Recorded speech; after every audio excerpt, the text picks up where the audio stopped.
নমস্কাৰ আজি ৰাতিপুৱাই ঘৰৰ পৰা আহিলোঁ আৰু আহি পেলাই দেখিছোঁ যে মায়ে দেখোনে জেতুকা আনি থৈছে আৰু এই জেতুকাখিনি মায়ে বোলে আজি চুলিত আৰু নখত সানিব। সেইবাবে মই ভাবিলোঁ জেতুকাখিনি পিচি দিওঁ আৰু মই ইয়াক পিচিব ল'লোঁ আৰু পিছাৰ পিছত দেখিছেনে মোৰ হাতটো কি ধুনীয়াকৈ ৰঙা হৈ গৈছে।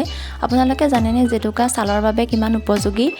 কাৰণ আমাৰ যেতিয়া নখ বেয়া হয় নখৰ বাবে আমি জেতুকা সানিব লাগে আৰু চুলি যেতিয়া পকে চুলিৰ বাবেও জেতুকা সানাটো খুব উপযোগীয়ে হয়। গতিকে মানুহে বহাগ মাহত এবাৰ হ'লেও জেতুকা সানিব লাগে। আৰু এইখিনি হোৱাৰ পিছতে এইফালে আমাৰ আলহী আহিলে, আলহী অহাৰ বাবে এয়া চাহ যোগাৰ কৰিলোঁ। চাহ দিয়াৰ হোৱাৰ পিছতে মায়ে ভাতৰ যোগাৰ কৰিলে আৰু এইফালে ময়ো ক'লা মাহ কেইটামান ঘিলা বনাবৰ কাৰণে পিচি দিলোঁ আৰু এইফালে এয়া ভাত, এইফালে মাটি দালি এনেদৰে আৰু এইফালে আছে এয়া ঘিলা বনালে, এইফালে কণী ফ্ৰাই কৰিলে, মাহৰ গুড়া বনালে আৰু এইফালে এয়া আলু ফ্ৰাই।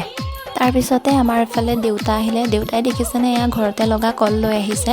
আমাৰ ঘৰতে কলৰ গছ আছে, সেইবাবে এয়া কল পকিছিলে। দেউতাই সেয়া কল লৈ আহিলে ঘৰৰ বাবে আৰু দেউতা অহাৰ পিছতে দেউতাক চাহ একাপ খাবলৈ দিলোঁ আৰু কাপ দিয়াৰ হোৱাৰ পিছতে এয়া সকলোবোৰকে দুগৰাকী আলহী, তাৰপিছত এইফালে মোৰ মা বহিছে আৰু এইফালে মোৰ দেউতা, এনেদৰে গোটেইকেইজনকে এয়া এনেদৰে ভাত খাবলৈ দিলোঁ।